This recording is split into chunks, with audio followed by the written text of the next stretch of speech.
I am sitting in my Boston apartment, watching water slide down the glass, when my phone buzzes with a notification. It is a message from my grandmother. "There is a letter here for you. You should come read it." The envelope is still on my kitchen table an hour later. Cheap white paper, shaky handwriting, a return address from a nursing home in upstate New York, Maple Grove Care Center. I already know who it is from before I open it. Thomas Keegan, my father. The man who threw me into an October storm when I was 15 years old. The man who looked me in the eyes and said, "I do not need a broken daughter." I have not heard from him in 13 years. Not one call, not one card, not one apology, and now suddenly he wants to see me. He says he is dying. He says he is sorry. Funny thing about rain, it always pulls me straight back to that night. October 14th. I remember every detail. I came home from school thinking about normal things. An algebra test I had aced, dinner, the band poster I wanted to buy with my birthday money. I was just a regular 15-year-old girl who had no idea that her life was about to be ripped apart. When I opened the front door, Thomas Keegan was standing in the living room like a storm of his own. His face was red, his hands were shaking. My older sister Madison stood behind him with her arms crossed and her eyes full of something that looked like concern, but felt like something much colder. Before I could even set down my backpack, he started shouting. He told me I had been stealing money from him. He told me he had found pills in my room. He told me I was sick and dangerous and out of control. I tried to speak, I tried to defend myself, but he would not listen. He grabbed my arm, dragged me to the door and shoved my backpack into my chest. Then he opened the door and pushed me outside into the freezing rain. "Get out of my house," he said. "I do not need a broken daughter." And just like that, at 15 years old, I was homeless in the middle of a storm. Before that night, I was not a problem child. I was Lucy Keegan, a quiet girl who loved school, who kept her head down, who tried very hard not to make life harder for anyone. I got good grades, I did my chores, I stayed out of trouble. If you had asked my teachers to describe me, they would have said I was polite and responsible. But everything changed when my mother died. She passed away when I was 10 years old, and the house never felt the same again. Thomas Keegan did not know how to handle grief. He did not cry, he did not talk, he just shut down. He went to work, came home, sat in his chair and stared at the television like he was waiting for something to make sense again. So my older sister Madison stepped in. At 14, she became the one who cooked dinner and reminded me to do my homework. She became the one Thomas leaned on, the one he praised, the one he trusted. He told her she was strong and mature and that he did not know what he would do without her. And slowly, without anyone noticing, the roles in our family shifted. Madison became the center of everything. I became the background. It was not loud at first. It was subtle. Little comments, little looks, little moments where I felt less important, like being a kid in a family where one sibling becomes the star and the other becomes invisible. I did not understand it back then, I just felt it. I felt myself shrinking, trying to be quieter, trying not to be in the way, trying not to give anyone a reason to be disappointed in me. I did not know yet that someone was already building a story about who I was supposed to be. Madison was not just stepping up in the family. She was taking control. To Thomas Keegan, she was the responsible one. The daughter who kept everything together after our mother died. The one who never complained and never caused trouble. He trusted her completely because she made him feel like he was still a good father, even when he was barely present. To everyone else, she played the same role. At school, she would talk to my teachers with that soft, concerned voice. She told them I was struggling, that I was acting out, that I was having a hard time coping. She made it sound like she was protecting me, but really she was quietly rewriting my reputation. Homework assignments went missing the night before they were due. Permission slips somehow never made it to my teachers. Invitations I sent to friends never got delivered. Then people started treating me differently, like they were already expecting me to be a problem. I tried to tell Thomas once. I sat across from him and said that Madison was sabotaging me, that she was lying about me, that something was wrong. He looked at me like I had just insulted him. "You are just jealous of your sister," he said. "She is trying to help this family." That was the moment I learned something important. In this house, Madison was believed. I was not. After that, I stopped talking. I stayed quiet. I stayed small. I did not know how to fight a story that was being told about me when I was not even in the room. Then Thomas married Claire. She was polite and distant, the kind of woman who smiles and keeps her hands clean. Madison immediately started calling her mom. I could not bring myself to do that. It felt like betraying my real mother. From that moment on, I was no longer just invisible. I was an outsider. There was one thing Madison never talked about out loud. Money. Before my mother died, she had set up trust funds for both of us, $45,000 each. It was not meant to make us rich, it was meant to give us a start, a little protection in a world where she would not be there to help us anymore.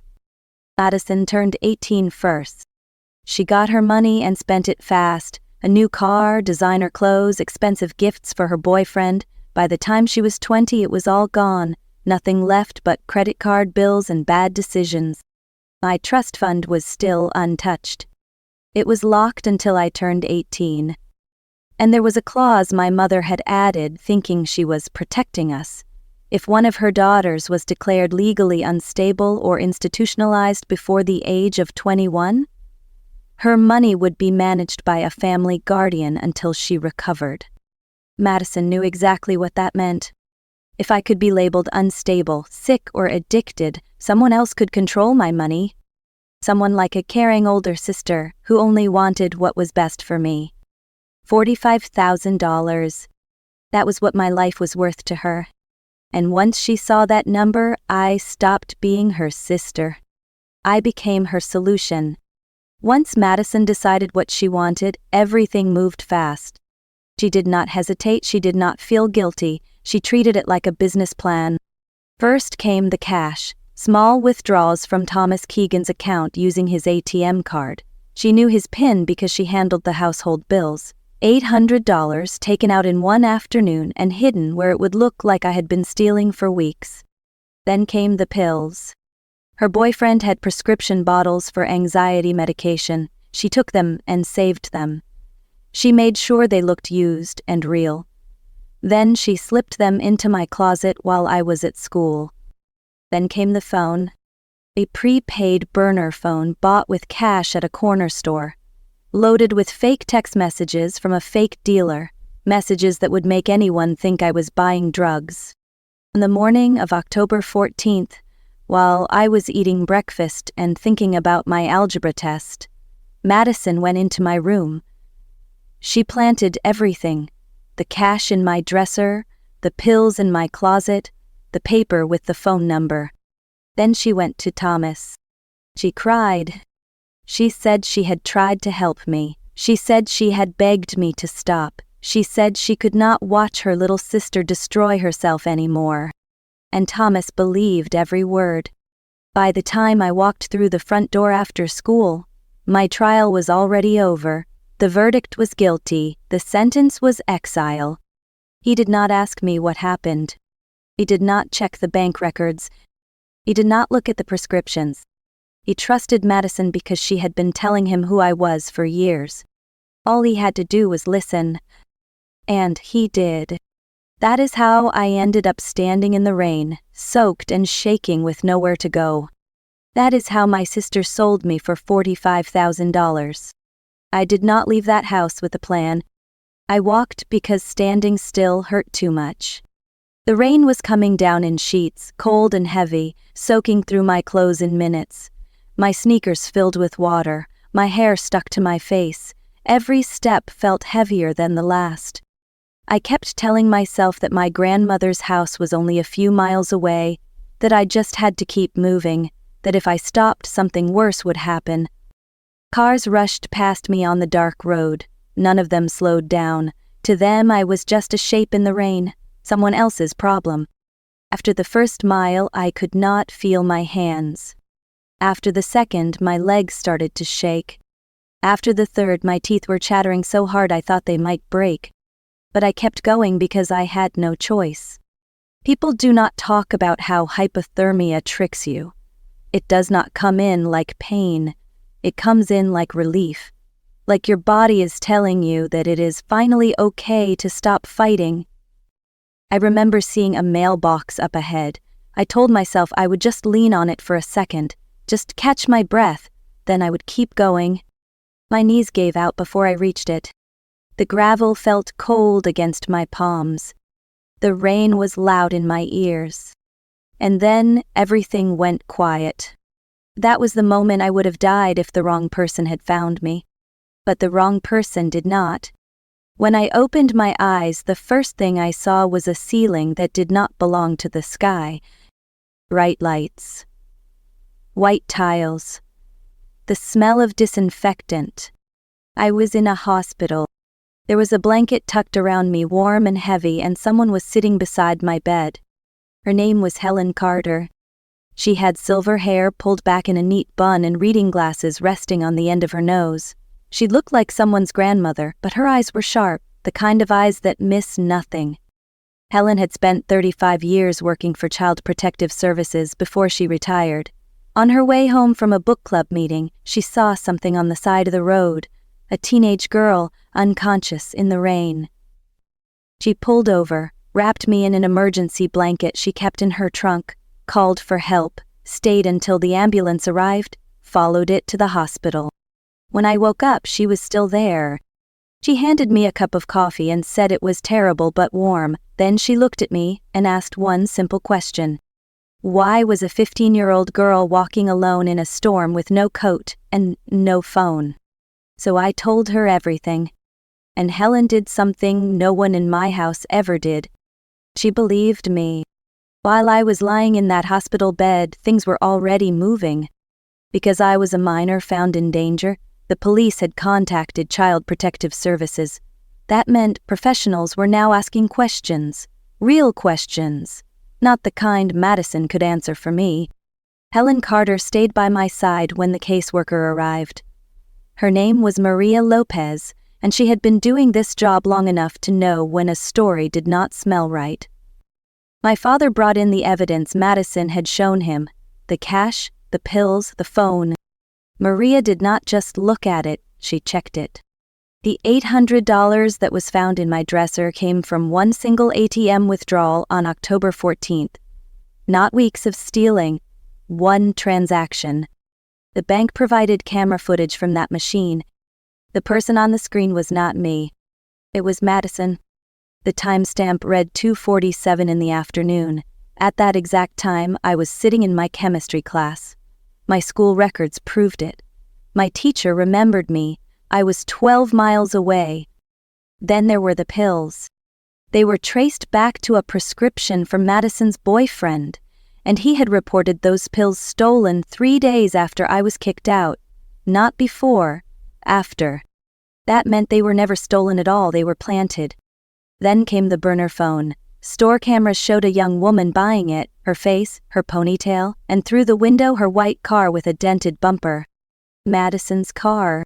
Maria Lopez kept digging, and what she found was worse.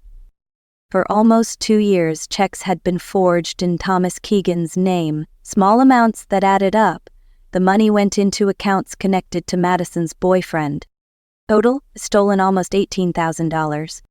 Madison had not just framed me. She had been robbing our father blind and needed someone to blame, and she chose me.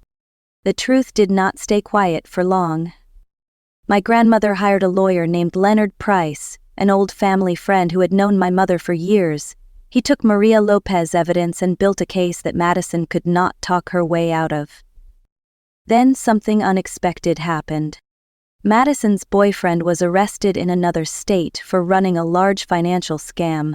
Facing serious charges, he agreed to cooperate. He gave the prosecutors everything: messages, plans, dates.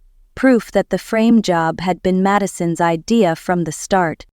By the time we walked into family court, the story Madison had told for years was already falling apart. The judge listened as the evidence was laid out: the ATM footage, my school attendance, the pharmacy records, the forged checks, the confession. Madison tried to look innocent, tried to cry. But facts do not care about performances. She took a plea deal, a felony conviction, probation, community service, restitution, and a permanent restraining order that said she was never allowed to contact me again. Thomas Keegan lost his rights as my guardian. He was ordered to pay for my therapy and education. For the first time since my mother died, someone had finally chosen me. Living with my grandmother changed everything. Her house was not fancy, but it was safe. There were no secrets, no traps, no one waiting for me to fail, just warm meals and quiet mornings and the simple comfort of being wanted. I went to a new school where nobody knew my past. I made real friends. I went to therapy. I learned that what happened to me was abuse, not weakness. I grew up. I went to college. I got a job. I moved to Boston. I built a career in marketing and a life that belonged to me. And I fell in love. His name is Daniel. He is patient and steady and kind, the kind of man who would never throw anyone into a storm. We are engaged now, planning a future that feels safe. I'd not spoken to Thomas Keegan in 13 years. Not until the letter came. From a nursing home, saying he was dying, saying he was sorry, and asking me to come see him one last time. The letter came to my grandmother's house. She called me and said there was something there I should see. She did not tell me what it was, she just let me decide. When I opened the envelope, my hands were shaking. Thomas Keegan wrote that he had suffered a stroke, that he could barely use the left side of his body, that he lived in a small room at a nursing home now. The house was gone. The life he thought he had was gone. He wrote that Madison had come to see him, and he refused to let her into his room. He said he could not look at her without remembering what he had done because of her lies. He wrote that I was the only person he wanted to see, the only one he needed to apologize to. He said he knew he did not deserve forgiveness. He said he knew I owed him nothing, but he was running out of time and he could not leave this world without trying. I sat at my grandmother's kitchen table for a long time after I finished reading. I did not go for him. I went for myself, because I did not want to carry unanswered questions into the rest of my life. The nursing home smelled like disinfectant and old memories. Thomas Keegan's room was small and quiet. A single bed, a television no one was watching, a window that looked out on a parking lot. He looked much older than I remembered. The stroke had taken something from him. Something proud. When I walked in, he started crying. He tried to apologize. He said my name over and over like he was afraid I would disappear if he stopped. I let him speak. And I sat down across from him.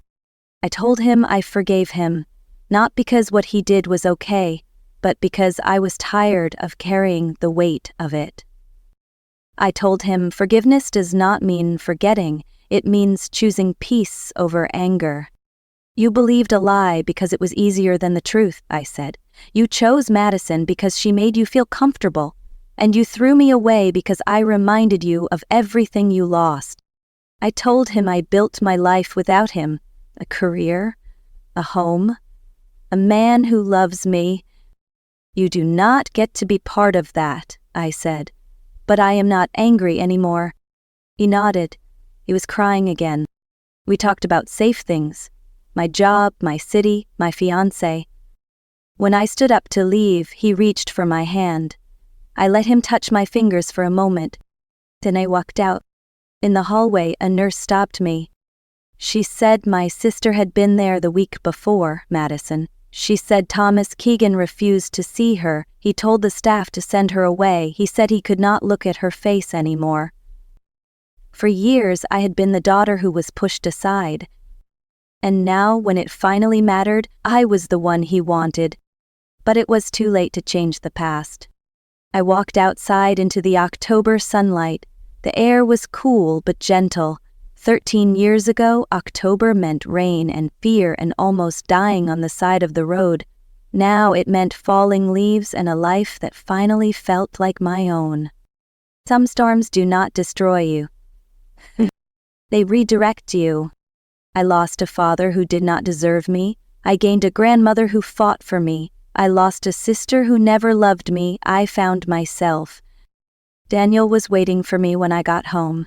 Dinner on the table, a quiet movie playing, arms ready to hold me when I needed it. I was not that 15-year-old girl in the rain anymore. I was safe. I was strong. And I was finally free. If this story moved you, like the video, share it with someone who needs to hear it, and tell me in the comments where you are watching from.